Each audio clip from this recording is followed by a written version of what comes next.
What's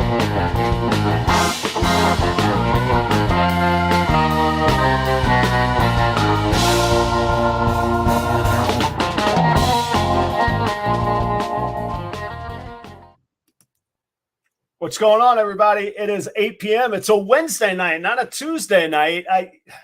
It's the first time ever on this show, nearly a year and a half. We're going to do a Wednesday night episode instead of a Tuesday night episode. So thanks for being here if you're watching and checking it out. Also, those of y'all watching on the replay, I really, really appreciate you checking it out. Also, I know a bunch of my friends and colleagues are doing their own shows on Wednesday night tonight. So if you're watching on the replay, no sweat. It's all good. And I really appreciate it. And I appreciate you showing support around the community here.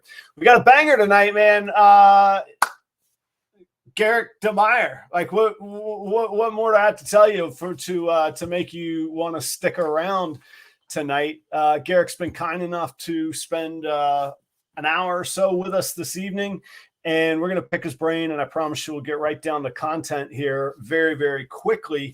So big thanks in advance to Garrick. I'm really excited to have him on and to pick his brain on this industry that we all love. You know, he's one of the original guys, and I'm sure he would be in most people's list of, you know, top 5, top 3. I mean, he's up there, you know, so big time. I'm really pumped to have Garrick on tonight. If you're not familiar with Garrick Demeyer, everything I was just saying is absolutely true, but check out Royal Constrictor Designs.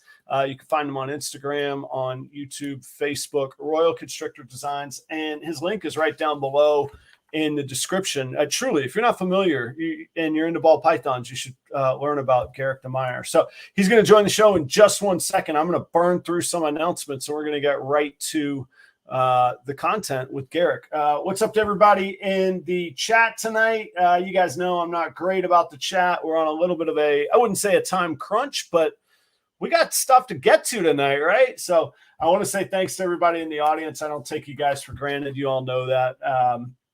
Thanks to everybody that shot me a note today. Looking forward to the show. And thanks again for changing your schedule to accommodate my Wednesday night. Next Tuesday night, I'll be back to normal, 8 p.m. Eastern time on the East Coast. You guys know, respectively where your time zones are after that. Next week, we got Reggie's Urban Jungle. Reggie will be on, talk about making some waves, and super charismatic, great guy as well in the industry. So Reggie will be on next week. The following week, Andrew from Redwood Reptiles. That following week after that will be the last show of 2022 that I know of, I guess. The last Tuesday anyway. Gershon from GP Snakes. He's got his own show. He's going to come on and co-host with me. We're going to do a little end of the year party, man. We'll kick back, have a little less structure. And I'm not exactly sure what all we're going to have going on, but definitely if you've been on the show, plan to be here that night, come hang out. We'll get multiple people on that night, and we'll have a little end of the year party, the 27th.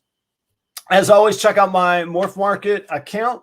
And you can also email me directly at properroyals@gmail.com if you'd like to get on my monthly mailing list. It's actually almost time for the December mailing list to go out, and it's where I send my full inventory. Some things don't really fit on the Morph Market page, but I also do some special pricing on that if you get in touch with me. No obligation, and I only send you 1 email a month. I don't sell any of your stuff, none of that. So email me properroyals@gmail.com. Just because the timing's right, and I am in the business of sales. If you caught Justin's video today on Instagram about, what might be a cool project of Axanthic and Ultra Mel, I happen to have male and female Ultra Mels for sale and female Axanthic for sale. Well, Christmas present, you know what I'm saying? And I have not raised my prices because Justin made a video. I'm not above doing that, but I haven't done it yet. So reach out to me.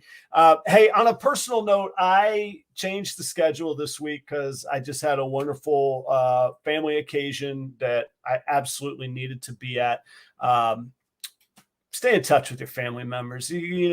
Time is fleeting. Life is short, all that good stuff. You've all heard it before, but it helps to remind ourselves of that. So thanks for your patience. I really needed that time away.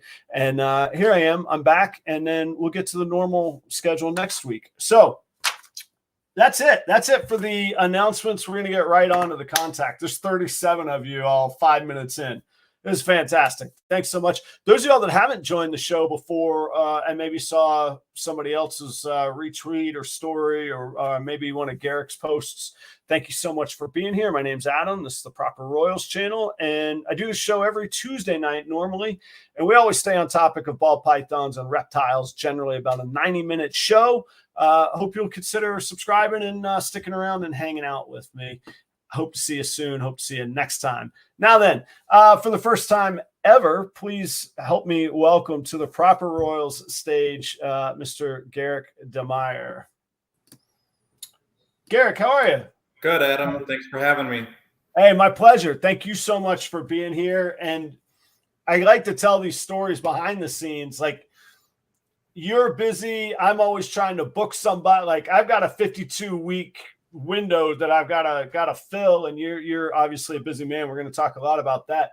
But Thanks so much for making it work. This Wednesday night thing, accompanying my family time that I needed to be away, happened to fit just perfectly tonight with your schedule. It was like, yeah, here we are finally. So I got to tell you, thank you. And on a personal note, Garrick, I hope I haven't been annoying to you, but if I have been, you've never treated me that way. You've never treated me as if I'm a hassle. And like, there's such a what's the word I'm looking for? Authenticity to what you do, I think, and how you are. And it comes through in your videos, and I suspect it'll show in your work and all that. But I just want to tell you thank you. And I really appreciate you being here. It means a lot. Yeah, no problem. My pleasure. So tell us, and sorry, we were talking a little bit off air. I think for anybody that doesn't know you or your backstory, I think there's a whole lot of these sorts of podcasts that you've been on where you've told that story. And I'd rather get on to something a little bit different, but maybe just a really quick, like, give us some stats. Like, what's the scale of what you're working on? You told me a number earlier that blew my mind. We'll talk about that in a minute, about what you fed today, but what's the scale of your operation? What are your female breeders, or by clutch or by holdback and breeders? Give us some sense of what you're dealing in. Well, okay, so this is my 22nd, going into my 23rd year breeding ball pythons. I've had ball pythons for 30 years now, but I didn't start breeding them until 2000. Initially, when I first went full-time with this business, I was basically a leopard gecko, bearded dragon, veiled chameleon, crested gecko breeder, and I dabbled in a lot of other different projects. Carpet pythons, blood pythons. I mean, you name it, I had it. So was that prior to breeding ball pythons, or at the same time? You started breeding all those in 2000, or just ball pythons? The chameleons, the bearded dragons, leopard geckos, and crested geckos, and some other species. That was all prior to breeding ball pythons. I had several of them, but I never really bred them up until the year 2000. And that's when I first started, when morphs first started becoming a little more well-known. I was going to ask you, because like from 93 to 2000, the world changed incredibly in ball pythons. I mean, you go from basically normals and albino. Was there anything else in that early days? Well, okay, so I was in college in 93. And I have a degree in biology. I took some small business classes. Once I knew what I knew what I wanted to do fairly early into college. And so I took some business courses and stuff and tried to figure out how to actually do a business doing this. And so back when I first started, I mean, I saw pictures of like a clown ball python that was not proven to be a recessive trait yet. The albinos were available. They were $7,500 a piece at the time. Yeah. My dream was to one day have an albino. And now I'm producing hundreds of them per year. It's funny how your perspective and everything changes. But yeah, I mean, when I first started, I traded somebody 100 normal baby leopard geckos for 10 adult breeder normal ball pythons. This is like back in probably 99-ish. And those snakes were the cornerstone for my entire business. I bought a het albino male. I bought a het caramel male, a het jollop axanthic male, and I think there's one other in there, maybe a het pied male. But I paid $1,000 a piece for those het males. Het And I bred those to those normal females and held all the babies back, and eventually bred them, you know, the possible hets, bred them back, and started producing my own, you know, albinos and pieds and axanthics and caramels. And did you hit any visuals the second year, or how many years did it take you to hit visuals? So those first clutches hatched in 2000. In 2004, I remember specifically hatching my first visual albinos. 2004. But since I got those hets and bred them to my normals, I actually bought an albino male, and I think I paid like $4,250 for him, and he was shipped into O'Hare Airport. I live up in northern Wisconsin, so you know I drove down to Chicago and picked this snake up from O'Hare and brought it back and raised it up for like 2 years and bred it. But anyway, I remember specifically when those first 4 albinos hatched out, and it was like I couldn't believe it. Except until that point, it only hatched normals. Right. And so to get a visual morph, it was such an awesome experience. So let me ask you this, because I've had some similar conversations in other industries, in my day job and other businesses. Mm-hmm. So for 4 years, you've gotten 10 female ball pythons. You're buying $1,000 hets, which means that you're producing 50% possible hets, mm-hmm. and you don't have testing. You got no idea what the heck to breed where. Yeah. Then you spend another $4,000 on an albino. What was the drive? Why were you doing that on ball? What was the switch for ball pythons? Because there had to have been 100 reasons along the way for you to walk away from ball pythons. Well, not really. I mean, the geckos and the bearded dragons and everything were paying my bills. So in 2000, I graduated from college in '96, and I worked at a pet store in my hometown here for like the second half of my college, and then for 4 years afterwards. And then eventually I was able to leave that to do this full time. And I just built my collection up of the geckos and the dragons and everything. I built that collection up, and that was paying the bills for me.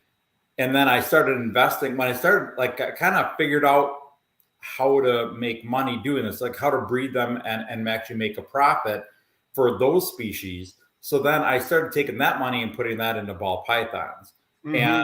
and other snakes as well. And I have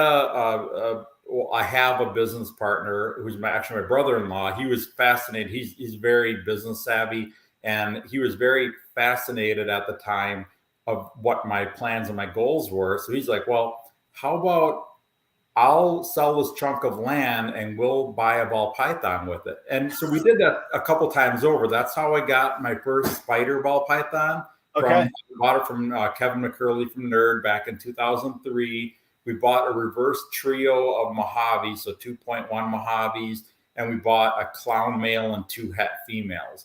And that was all in 2003, I think. And so back then, you know, nobody even knew what clown was. I mean, they were around, but not many people knew about them. Yeah, I had no idea that they were there that early. When you said that earlier, you'd seen a picture of it. Oh, yeah, I have a book from when I was in college, I think in the 90s, like later 90s, that actually had the first clown ball python in it. And it was, at the time, it was not proven to be an inheritable trait. So when I graduated from college, I actually had an internship lined up at the Houston Zoo. I graduated in the fall of '96. Mm-hmm. So in the spring of '97, I had an internship lined up with the Houston Zoo. Actually, not in spring, over Christmas break, when normally kids would go back to college in late January. So from Christmas, or from New Year's until like the third week of January, I spent the time down at the Houston Zoo doing an internship. And at that time, I was able to go out and visit Dave and Tracy Barker's facility, which was groundbreaking. I mean, just incredible. Like, that's where I first started to really get the idea, like, I could build something like this and do something like what they're doing. And I saw the first clown I saw some of my first albinos at the time, first albino boas, first pieds, like all those things I saw for the first time at their facility. And I still have all like Polaroid pictures of them, you know, digital back then. It was just all, you know, Polaroids. And anyway, I still have all those pictures now, all these different snakes that they had. They let me take pictures of everything. And it was such an awesome experience, but it really inspired me to think like, oh, I can maybe do this someday. And I was already well on my way to doing it, but that kind of gave me further inspiration. And it also kind of gave me the bug to get into ball python morph. So I did it as I could afford to. And one thing led to another. And here I am.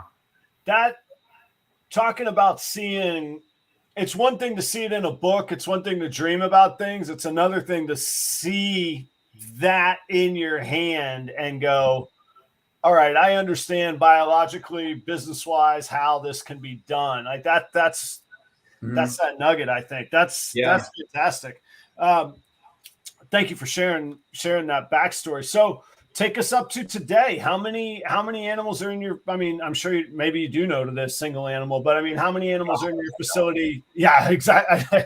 It changes from day to day. I know. I used to ask people that. And then one day somebody was like, I don't really know. And I was like, oh yeah, like this is bigger than me and my 20 snakes, you know, when I started 2 years ago kind of thing. So, but what's the ballpark number for you? So since I built my facility, I had gotten, after a couple of years, I got out of breeding bearded dragons and veiled chameleons because chameleons are hard to breed in the, you know, way up here because we can't give them natural sunlight very often and just not the best species. But I didn't want to work with species that took day-to-day care, like a 7-day-a-week care. You know, like I found myself, I was working like 45 hours a week out in the shop, and then I'd spend 2 to 3 hours a day on the weekend out there feeding all these baby bearded dragons and feeding all the baby chameleons. And so I got a little tired of that. So I kind of transitioned out of those, and then I was mostly geckos, and then the snakes, the ball pythons specifically, were coming up for me. And as the ball python collection got bigger, I kind of moved out of the other species, and I said, you know what, ball pythons is where my biggest interest is. And it's, you know, financially, obviously they were doing better for me than anything else was. And I just felt like I really had a knack for breeding them. Yeah. I was getting very good at breeding them. I would never say I've mastered it. I mean, anytime I ever say that I've mastered it completely, it's just not true, because you always learn new things. Of course. So the collection built up over the course of the years, and right now I probably have, well, first of all, I should backtrack a second. I have 2 different facilities now. I have my main one where all my stuff that's for sale is, and probably half of my breeders are there. And so that building, I decided to make a second facility so that I could, it basically is a form of insurance for myself. Like if I had a fire or a tornado or something like that, I would be out of business. If I have my collection split up, that's so much less likely to happen. The places would get destroyed at once. So I have about 700, 750 snakes in the smaller location, and then the bigger location, which is where all my for sale snakes are, I probably have right now it's over 2,000 snakes. So I mean, with breeders, I total number of breeders I probably have about 650-ish, and for females. For males, I probably have probably close to 300, and then like hatchlings and juveniles and subadults that are for sale. That's another 1,500 right there. Yeah. So actually, I spent the whole day today feeding all of the for sale babies, and it took me 8 hours today to get through feeding all of them. So, a couple questions. So you have about 1,000. You're saying about 1,000 breeders, so 650 between males and females, probably roughly. Yeah. How many clutches will you get out of that 650? Do you anticipate on? Last year, 2021, I produced 474 clutches of eggs. And this year I'm at 401 right now. Okay. I told myself after last year, I did this to myself back in 2016 too. I actually produced more in 2016 than I did this year. Okay. But I told myself I'm never doing this to myself again because we don't have a large work staff here. Like I can't send out my minions to take care of all this stuff. I'm doing a lot of it, not most of it. I'm doing a lot of it myself. Yeah. So I just can't. It's just too many snakes. I can't do it at that level anymore. So my goal is to actually decrease my production over the next 5 years pretty drastically. Not super drastically, but maybe cut it in half or close to half, but just focus on the quality, the really higher end stuff. Yeah. And not produce, like I'm trying my hardest not to produce byproducts that I don't want or need, because I think every snake, a snake can't help what the genetic makeup of it is. That's and I think all snakes deserve proper care. I think all snakes deserve a home. So, yes. I don't mind. I mean, if I produce a pastel or a normal, I don't produce very many of either one of those anymore, but I do produce, as byproducts occasionally. So I try to find avenues to sell those too.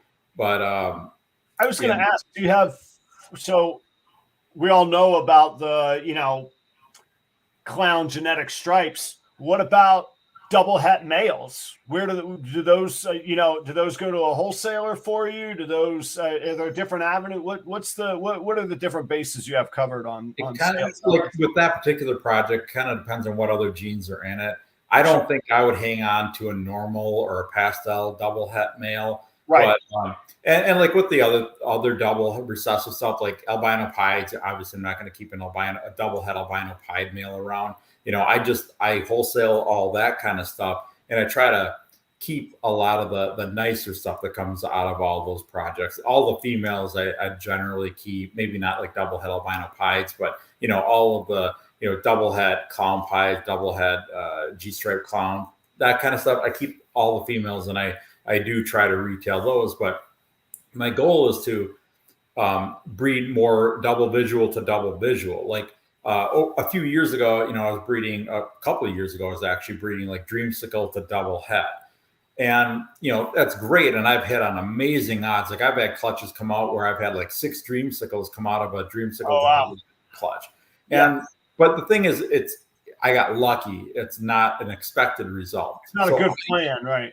Yeah. So I would rather, over the course of the last few years, I've held back a lot of double recessive females. So then I can breed the double recessive male to the double recessive female, or breed like a male, I don't know, like OD, YB, pied het albino male to an albino pied female, something like that, where the result is going to be something better than getting, I don't want to accidentally produce some normal double hets and things, at least not any more than I have to. Or the 66% is even worse. Yeah. I mean, yeah. Right. I mean, and we got this day and age now of testing. So that probably will change the market a little bit but on your scale, I can't imagine that makes any sense to. No, I've got a handful of females. I've got some clowns and kryptons that are 66% possible het for a desert ghost. And I've got some clown combos and some genetic stripe combos that are 66% possible het for the opposite. And and those are stuff that they're females that I've held back. And I think I am going to get all those tested. I have not gotten any snakes tested yet, but I think I want to get those tested, because if I'm holding on to like a normal krypton or a normal clown that isn't het for desert ghost, I don't need that. So I'd rather just know and just, sell that snake to somebody that could use one of those, and not, take up valuable space in my holdback racks. Well, and your time too. I mean, every snake that you manage has an expense in your time and your feeding and all the stuff that goes with it. So on that note, tell us about your and those of y'all watching. First off, thank you. There's 60 people watching, which is killer. Those of y'all that haven't seen the show, like, I love efficiencies, logistics. My background is why I wear this chef's coat get up is restaurant management. And so when we operate in a world of, a really great margin being 7 to 9% a year in restaurants, you get really into logistics and efficiencies. So tell us about the I like to call it a team, but the staff that you have, who works with you. There's yourself, and tell us about the rest of the crew. And not the personal stories, but I mean about how many people do you have to manage everything that you've been talking about? Yep, I've got one full-time guy. I'll just back up what I do for the shop is I basically run the whole operation. I do all of the social media stuff, most of it anyway. I do all of the customer service stuff. I do all the shipping. I feed every snake myself. I water and clean about probably a third of the whole collection, somewhere around there anyway. So my employee takes care of my geckos, which I still do have a residual gecko collection, not the 4,000 a year that I was producing, 10 years ago, but I just couldn't handle that on top of all the snakes. So I moved out of the geckos mostly, but I still do have some leopard geckos and crested geckos. I got a pair of lychees. I got a trio of tokay geckos, just some giant day geckos, just stuff that I like that I just can't let myself completely. Sure. The fun stuff. Yeah. Yeah. So my employee actually takes care of all those. And then he does our rodent colony, which we breed ASFs, we breed rats and mice. Not even close to being self-sufficient, but we produce some stuff to feed some of the for sale babies and some of our holdbacks and stuff. But and he does he takes care, he waters and cleans about 2/3 of the ball python collection. And then my wife actually she was a full-time teacher during COVID. We had 2 kids at home that would have had to basically do virtual learning at home unattended. So she was able to take a leave initially and help with that. And then when they were forcing her to go back to work, she just said, you know what, I'm done. My kids are more important, education for them. And so and then when they went back to school again the following fall, she was like, well, I don't want to go back into teaching full time. So she decided to help me. So she's not too hands-on with the snakes, but she does, she helps me take pictures. Like when we're taking pictures of snakes, she'll write down all the information that has to go with each picture, like the morph of the snake, the ID number, the sex, the hatch date, all that. And then I can add that into my my website or Morph Market listings.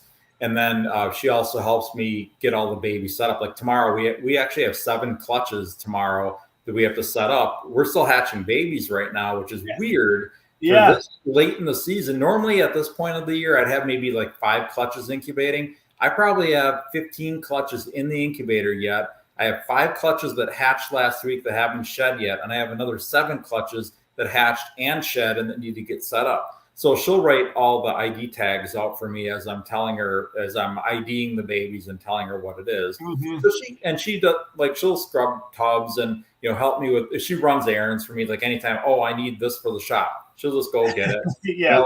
And she does subbing for the school district as well now. So yeah. And then I have one other person that actually just started today, and she's helping. She'll probably be there, maybe 10 hours a week, just doing general cleaning. I'm overall kind of a clean freak, and I'm a little OCD about like things being neat and organized. And my shop has just never been like that, like how I want it ideally. So I have somebody coming in part-time to kind of just clean the shop and keep it looking good. So, and she actually just started earlier today. So, hopefully the shop will be looking a lot better soon. It's hard to keep up with it. I mean, my big facility is almost 4,000 square feet. And my second one is like the size of like a 2-car garage. It's a much smaller operation there, but I actually do 100% of the work in that location. And the team of people will help me at the main place. Well, when you talk about a clean shop and things being in the right places and organized, that's the stuff that helps you save time. It doesn't matter how basic it is. If you can't find a sponge to scrub something with, that's wasted time that you could be using for something else. And it makes me feel better too. Like when like last weekend, I had 3 customers come and pick up snakes at the shop because they were from relatively local, and it's not this time of year it's hard to ship out of Wisconsin, so Sure. they just came to the shop. So I had like 3 appointments back to back to back, and it would be nice if the shop just always looked great. Right. Everybody, I don't care who it is, everybody's facility has cocoa chips on the floor at times. Everywhere.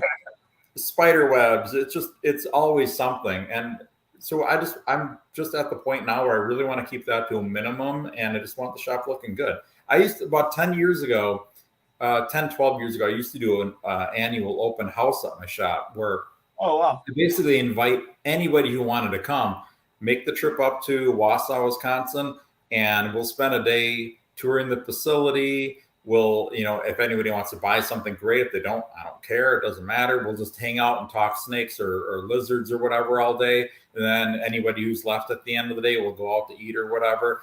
We did that several times back then. And it took even back then, it took a long time to clean up the shop and make it look really good. And I would kind of like to get to I'd kind of like the shop to be at that point where I feel like I could do that on any weekend. And it wouldn't take like 20 extra hours of cleaning for the week. Yeah. I get the feeling. I won't bore people with restaurant stories because they didn't come. That's gotta be so much worse. Well, the point though would be, I told my guys and my team, men and women, guys, if because I worked at private clubs, the customers owned the property. Hey, if they want to come in the kitchen and talk to the chef, what more of a better perk for the members? We should be ready anytime, anywhere, any place. We're creating something that people will put in their bodies, and that's vitally important. So I feel the same way, other than my snakes aren't being put in anybody's bodies, but otherwise I feel exactly the same way as you do. But they're the live animals that are living in that world. So I mean, in that way, it's just as important. You said something that caught my attention, and I feel like there's got to be a story behind it or a reason, and maybe it's just your own personality. You said you feed every snake yourself, and when you said it, it was like, okay, that's the rule. Why is that so important to you to feed every snake yourself? Well, it's important to me in the way that I want to make sure that every snake is getting a proper size rodent, because an employee is as good as my employees are, they're never going to care as much about the business as I do. So it's very, well, I'm kind of a control freak. I believe in doing my work myself. And it was very hard for me to even take on an employee initially. Like my first employee came on probably 2001, something like that. It's very hard for me to know that they're going to do as good of a job, and they're going to pay attention to make sure that hatchling ball python isn't getting a meal that's too big that it's going to puke up 3 days later, or that it's getting a meal that's too small. Sometimes I do have to feed snakes a meal that's a little too small. Like if I thaw out 1,000 mice in a week, or rats or whatever, and you're getting down towards the end of it, and some snakes aren't going to necessarily get the correct size rodent, but that's what I have. I want to keep that to a minimum, and I want to make sure that all the snakes are getting the best care possible. So, but it's hard. I'd love to, and eventually over the next few months, I'm hoping that we can free up enough time with having this additional employee that I can actually have my employee that's been there the longest now, have him actually start feeding at least some of the snakes for me. Because, feeding snakes, like I spent 8 hours today feeding the babies today.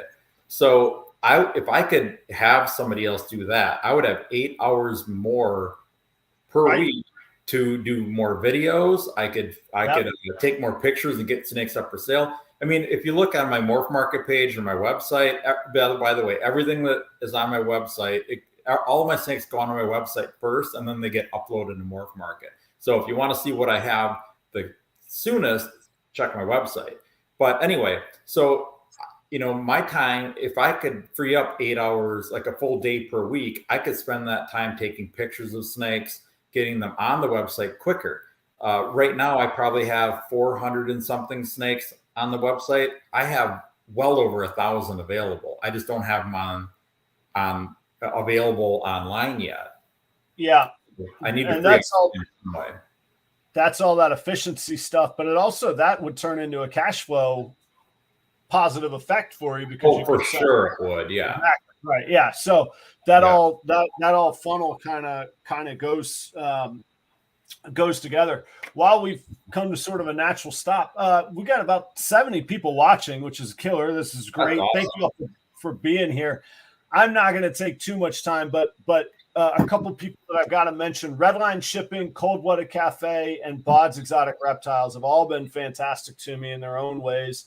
And I think that they're truly leaders in the industry on the level in their own way that Garrick is. And I'm proud to have them support me. So take a look at them if you wouldn't mind. Their link is down below. I know Robin Markland very well. After the NARBC Schaumburg last year, him and I and my wife and Steve Sykes from Geckos, et cetera, went out to eat. And it was I've known Robin for, I don't know, probably close to 15 years now. And Cold Blooded Cafe actually got my last shipment of frozen mice from them. So they're great. Guys, I'm telling you, it's legitimate. And I was a customer of both of those companies and Jeremy Baud and his breeding program. So I'm really proud to be aligned with them. Those of y'all that don't know, Robin Markland is Redline Shipping is his latest project. And again, we'll talk more about Garrick. Go check out Redline Shipping. The team he's established is like all-star hitters of the history of the past 20 years of the reptile industry. And he knows what he's doing. He knows for sure. They've teamed up to provide just a better shipping experience. So, hey, and you heard it, Garrick Demeyer uses Cold Blooded Cafe. Well, you don't need to hear squat from me. Go check them out. All right, Garrick, thank you for jumping in on that with me. I was going to say a quick fire topic, but this isn't quick fire. You and I have in common, I believe, and I think you just alluded to it, you feed frozen thawed. Is that correct? Some. I do a lot of live, but I do some live. Okay. I feed a lot of live. We produce a lot of our own, like hopper mice. So we feed our hatchling ball pythons, but sure. I don't have enough all the time. So I supplement with frozen thawed.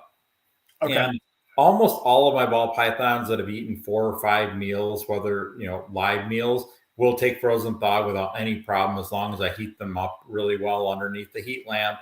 And I've got videos on my YouTube channel that shows how I do it. But, so today I think I fed out probably 400 frozen thawed rodents, and the rest were live. But I feed frozen thawed.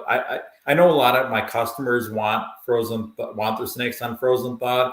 So I try to give them a couple of meals from a frozen thawed at least, so that I can tell people, hey, the snake will eat frozen thawed. You just have to feed them the way that I recommend, by heating the rodent underneath the heat lamp. And like I said, I've got a YouTube video. I've actually got 2 of them on there that show how I do it.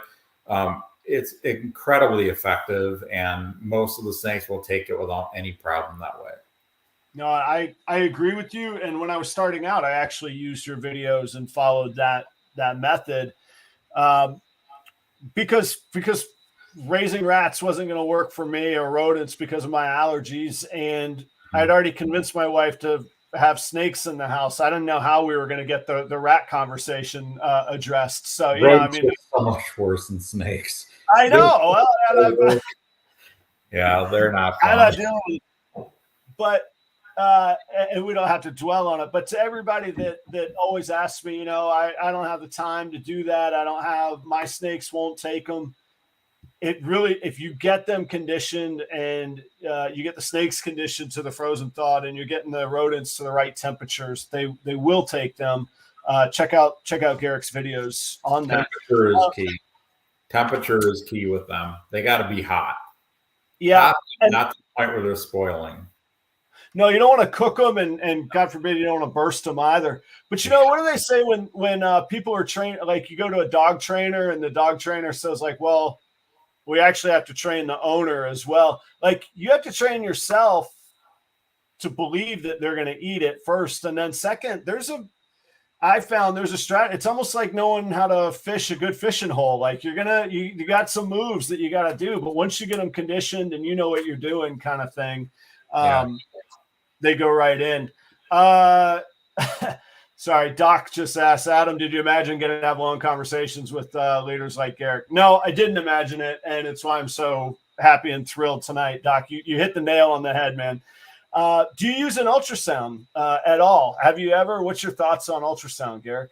I got an ultrasound back in probably 2010, 2011. We used it a few times, but then it just sat and did nothing for a decade, and I finally gave it away to a friend of mine. I don't really need it. To me, an ultrasound makes the most sense if you have one really, really valuable snake that you need to breed with as many females as possible. Like back when bananas were 60 grand a piece for males. Yeah. So people would buy a banana and they'd buy an ultrasound and they'd have 20 adult normal females. And they'd ultrasound all those females and get the banana in there at the right time. And then they get maybe 15, 16 clutches. And that's part of the reason why bananas went down in price as quickly as they did.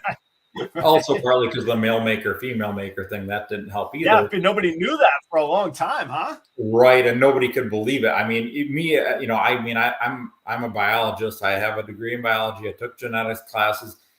I can't believe that out of all the ball python genes out there, that there would be just one that is sex-linked like that.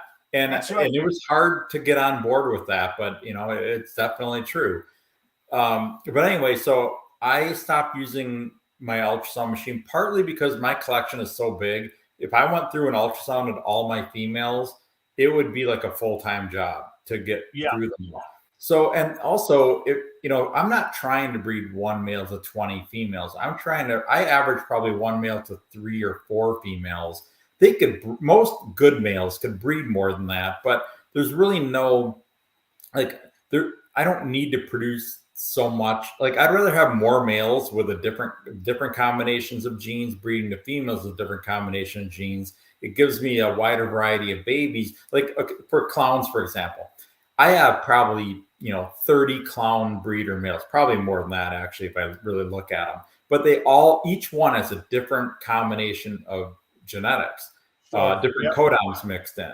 So I would rather have more males breeding to my females than have fewer males and spreading the same genes to those females. I'd rather have more variety. So for me, basically in mid-December, and actually coincidentally tomorrow and Friday, I'm going to be going through and figuring out like which males I want to breed with which females. I'm hoping to get through it all in one day. It's a big task, and I don't think I'm going to get through it all. That'd be like a masterclass episode just to it would take 8 hours for you to talk through it all, man. Yeah. I don't want to go down that rabbit hole. We won't even cover it, but that if we ever do the show again, man, we got to talk about that, man. But that's tomorrow. Okay. It's hard. I mean, some of the stuff I'm breeding, simple things that I know will sell, but some of the things I'm trying to figure out, like, okay, I've got a hurricane spot nose clown. What do I want to breed that to? What's going to give me the best results, or what's going to progress the project forward? So I'm going to try to start deciphering all that tomorrow and Friday, and it probably will bleed into next week to try to get all the females figured out. But generally I don't really feel like I need an ultrasound, because as long as I start breeding on schedule, like I said, like mid to later December, as long as my females are bred by the male once a month or every 6 weeks, I can't really control what they're going to do beyond that. I mean, it doesn't really matter to me if a female has 10 millimeter follicles or 30 millimeter follicles. She's either going to produce or she's not. It's just getting the male in with her and making sure that she's bred 3 or 4 times throughout the breeding season, and she's going to do what she's going to do. I don't try to overthink things too much.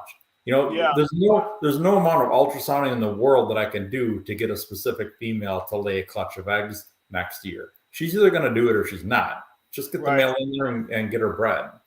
And just on quick math, that you were throwing out earlier, it still sounds like you range between 60 and 70% of your females that you're breeding produce clutches. Yeah. Yep. And this year, I'm going to actually scale back a little bit on my breeding. I'm going to leave some females unbred, and I'm going to sell some proven breeder females too, which is always hard because you can make more by keeping them than by selling them. But to some extent, I'm trying to kind of downsize and refine my collection a little bit.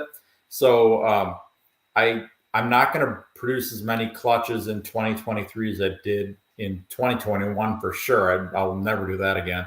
And 2022, I want to keep it down a little lower than that. Like in 2022, I was hoping to do about between 300 and 350 clutches, and a lot more of my females went than I thought was going to, and ended up with 401. And I don't think I have any more clutches coming, but who knows?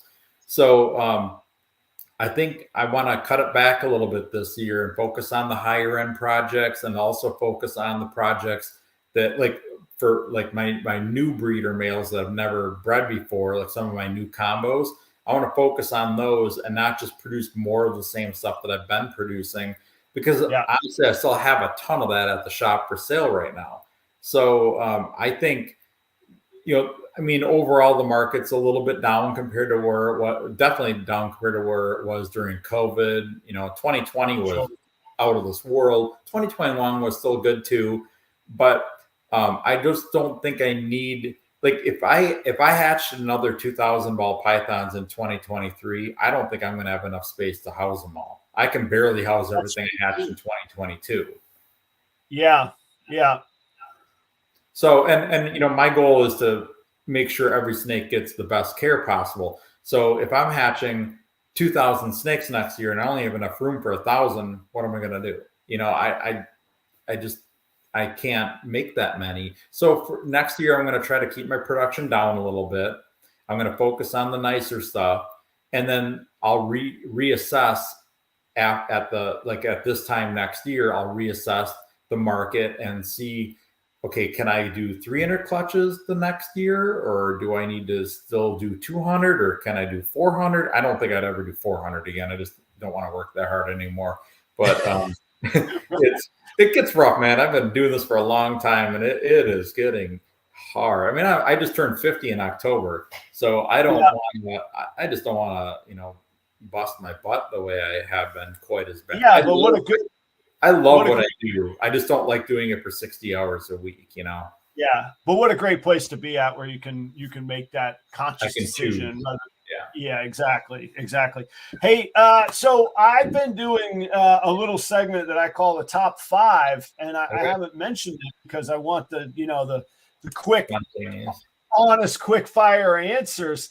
Okay. So I'm going to give you a question, and you give 5 answers, and I'll do my very best not to interrupt you, so that it's 5 minutes kind of thing. Okay. And let's say the context is now to 5 years from now.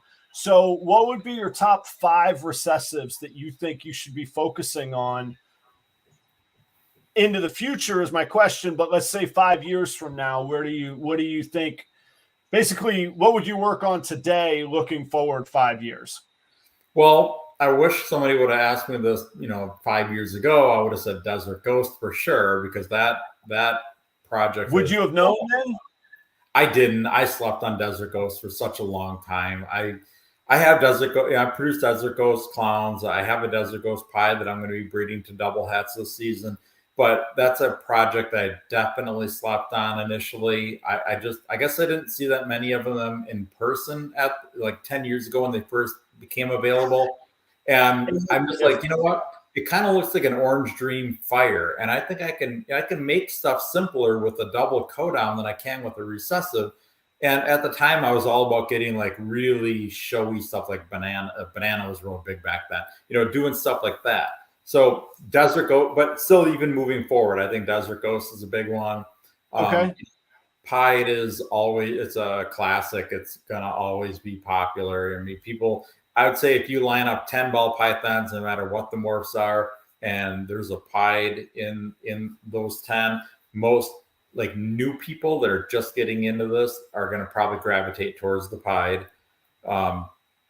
clown. I'm so deep into clown right now. I mean, I'm 20 years into clowns almost. That I gotta say that too. It seems like the bottom. I know I said I wasn't going to interrupt, but it seems like the bottom for clowns is still generations away. I mean, I can't believe. So much.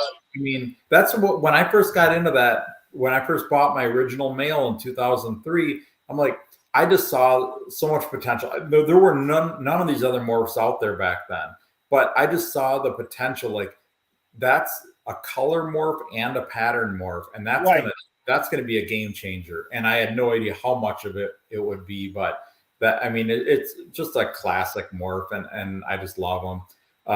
Another one. So let's see. I went through Desicos, Clown, Pie. I would say Monarch is something that I'm working towards getting into more of my projects, more in the form of like double het stuff right now. But trying to get Monarch into Pie, Monarch into Clown, probably genetic stripe too, but maybe a few other things.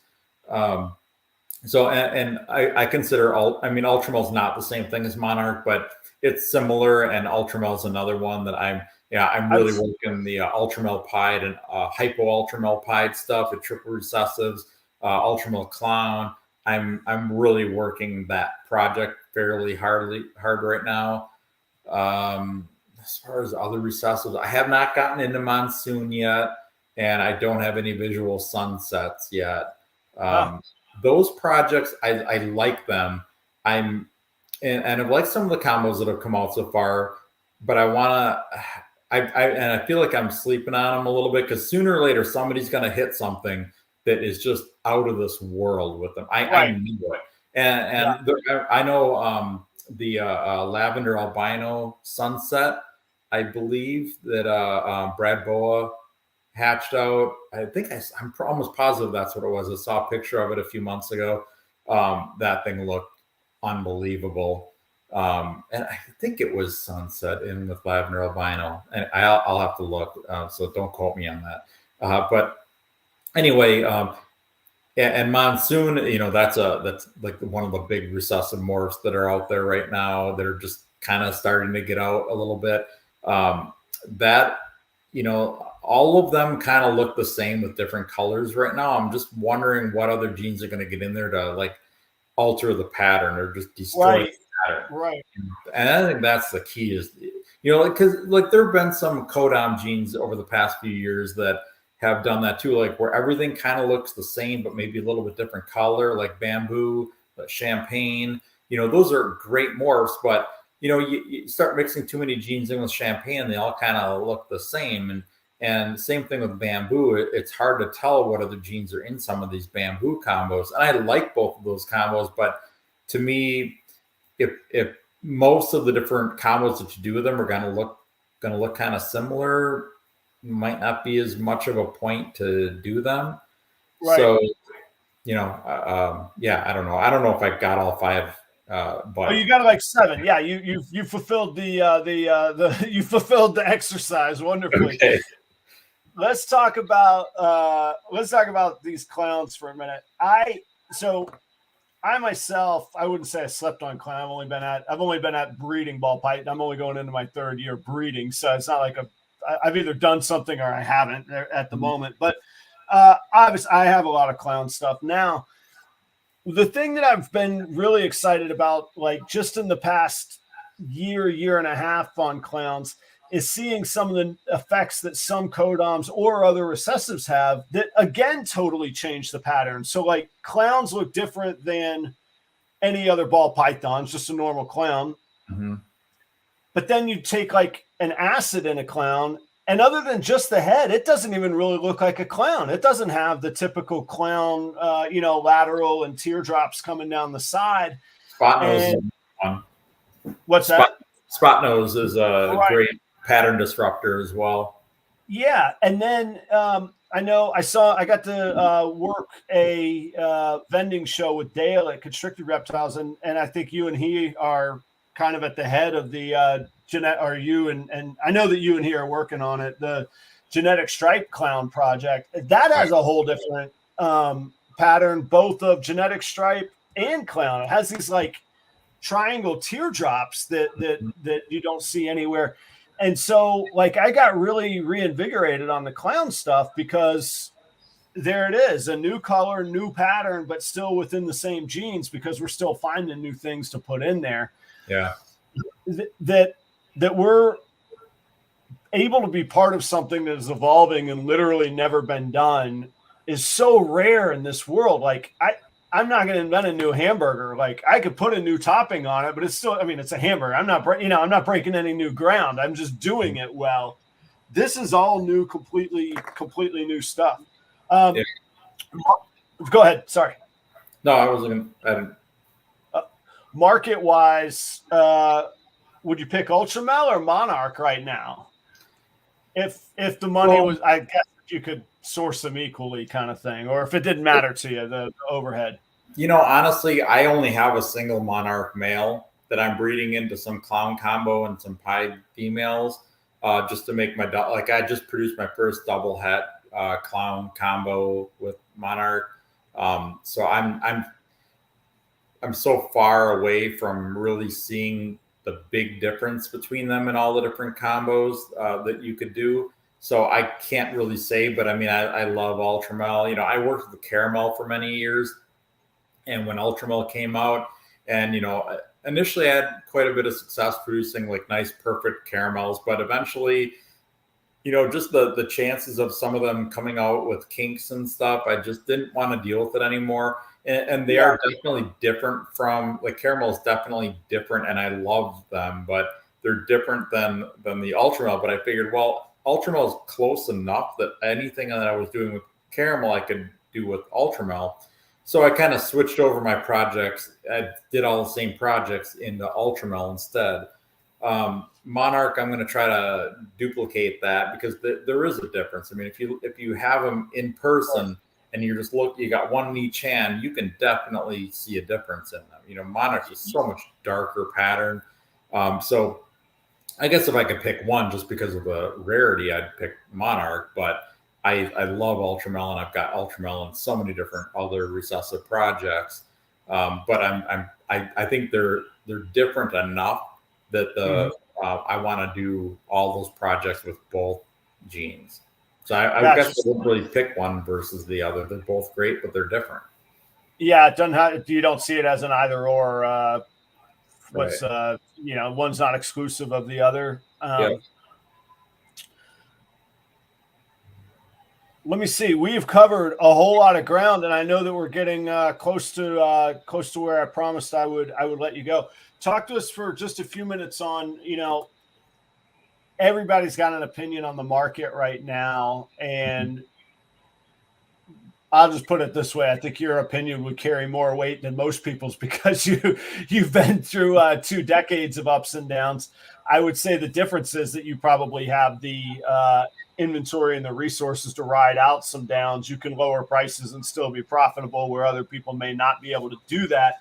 But what's your general thought on the market? What do you talked some about what you're doing because of those market influences, but do you see it changing? Do you see a long-term change in direction, or a long-term change in, is there going to need to be a business evolution, or do we need to be patient and keep doing what we're doing? I mean, I can't predict the future. If I were to predict the future, I would do things a lot differently than what I'd always do things differently. Like if I had perfect hindsight, but, of course. But you know, I think I've seen a lot of ups and downs, but overall my business has always been fairly steadily going, even through down markets. I mean, you know, back, 12, 13 years ago when the market was down, supposedly, we did really well. I just think if you manage your business smart and get into the right projects, you'll be okay. I do think I've seen that the sales of like the lower end animals are not as good now as they were a year ago. Like at not this last Tinley, but the 2 previous Tinleys, we sold probably 70 snakes per show. We had our 2 consecutive best shows by far. And that was low, middle, and high-end snakes. At the last Tinley, I think we sold 38 snakes, so just a little bit over half of the number. And the stuff that sold was, a lot of it was the higher end snakes. So it seems like a lot of like the $200 to $500 snakes are definitely a little bit harder to sell right now than they were a year ago. The expensive stuff, the investment quality stuff is still moving pretty well. And I mean, the lower end stuff works, those sell well too. I mean, I sold a couple of albino leopards today, through the website. And, so people are still buying those like $300 to $400 snakes, but they're just not moving quite as well as as what they have been in the past. So, but I mean, I've seen a lot of ups and downs in the industry. Obviously 2020 was an unbelievable year, but we've had unbelievable years in the past that rivaled that year, and we've had down years too. And I just think that you just need to work your collection and work your business model so that you can handle down years. You can't plan on having every year be the best year you've ever had, because it's not going to happen. We've had great years, and then we've gone down and had okay years, but we've never done like absolutely horrible. So, and like I said, I have no idea how this, I don't know if this seems different than most years, but I think there's more social media around it right now than there was, like, say, in like 2007, 2008. So people are talking about it a lot more. Like I see a lot of stuff about, a lot of YouTube videos and stuff. During the recession, the ball python recession or reptile recession. I think honestly, that's probably scaring people more than it. Like, I don't think that's helping. I think it's actually making more people afraid to invest or afraid to buy. And like a $200 to $400 snake, that's mostly going to as a pet for people. So I think maybe the disposable income that those people had a couple of years ago isn't quite the same now, and they don't want to spend that money. But I think all this talk about a recession with ball pythons is probably not helping the situation. It's a fact that snakes aren't selling as well as they were a year ago, but I think we all got spoiled during COVID when snakes were flying out of the door so fast. And I mean, I was actually able to raise my prices on albinos, blue-eyed leucistics, pies, and all that common pet stuff. I was able to raise my prices on all that because everything was selling so fast. And now I think it's more settling down back to normal, and maybe it's going to dip down a little bit before it goes up again. But, realistically, I mean, I'm not going anywhere. I'm going to keep breeding ball pythons as long as I can. And I think that the market will probably maybe it'll continue to go down a little bit, but it'll come back up. I mean, they're ball pythons. What are people spending money on? Right. Yeah. I think it's, like I said, I defer my opinion to yours. I would say that the pet / slush fund money that we might have had in a boom time is probably tightened up.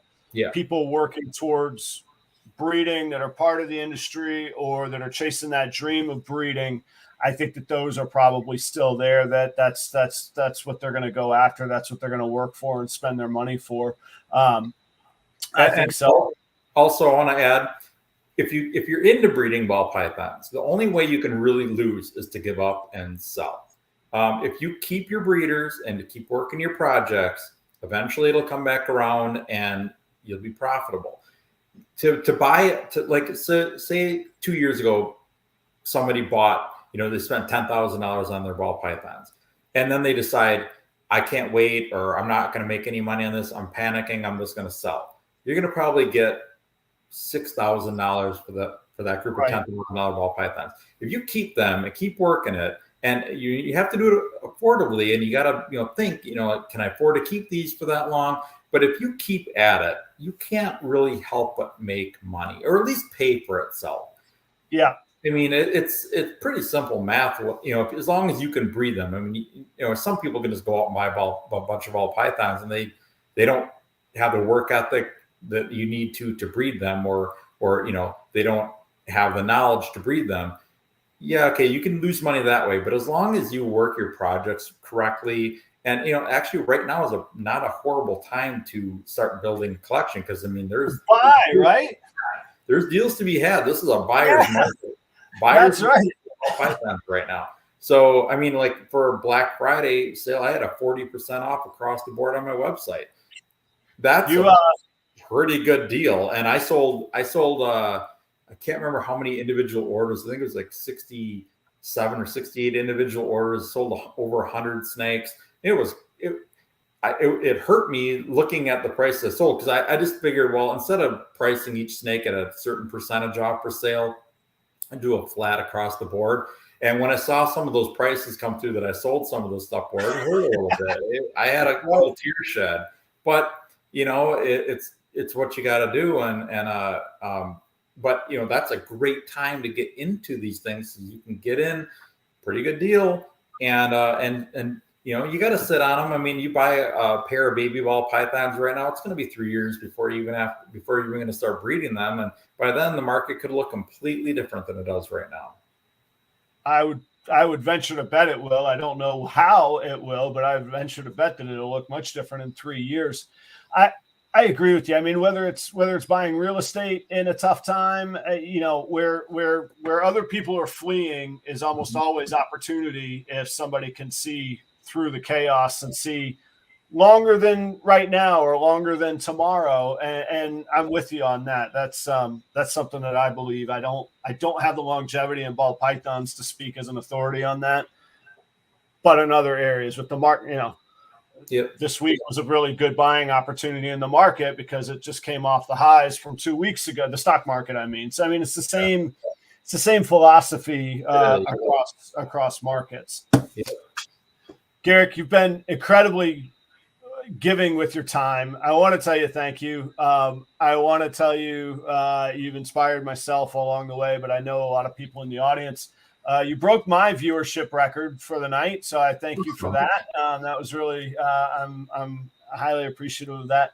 I hope sometime that you'll consider coming back again. I hope sometime if I ever get to Wausau that I will maybe I can come work with you one day or learn from you. I learn by doing stuff, so I sign up. Excuse me, sorry to interrupt. I recommend coming in summer. It's getting cold out here right now. Like, we actually had a little bit of snow today. I think our lows tonight are going to be in the upper teens. So plan a trip maybe in summer sometime. I'd be happy to have you. Thank you. My wife is from Minnesota, and the first time I ever went to Minnesota was on a Christmas vacation, and I thought it would be a great day to go sledding or skiing or something. I mean, I wasn't skiing, I was sledding. And I remember after about 20 minutes, and I grew up in Maine, and I remember after about 20 minutes going, who in the world would live here in their right mind? Like, I took my sled in, I just quit being outside for the whole trip, man. It's so cold. That is that takes a different kind of commitment up there. It's a different kind of cold up here for sure. You guys get a lot of snow, but I think we get the more bitter cold up here. Yeah, well, I live in Florida now, so I'm done with it all anyway. But that is a bitter cold. But Garrick, it's been a pleasure. I know you're busy. I know that even if you're not busy, you're busy wanting to get to sleep so that you can be busy again. Thank you so much. Thanks everybody for joining the show tonight on a Wednesday night. Garrick, stick around for 1 second if you don't mind. I'll thank you off air. See y'all next Tuesday night at 8 p.m. with Reggie's Urban Jungle. I saw him in the chat earlier tonight. He will be my guest next week, Tuesday night, 8 p.m. Eastern time. And hey, thank you all so much for joining tonight. Garrick, thanks again once more. And I'm going to hit the music and get us out of here. Thanks so much, everybody. Somewhere, wait a minute. I didn't cue it up right. Here we go. Now I'll hit the music.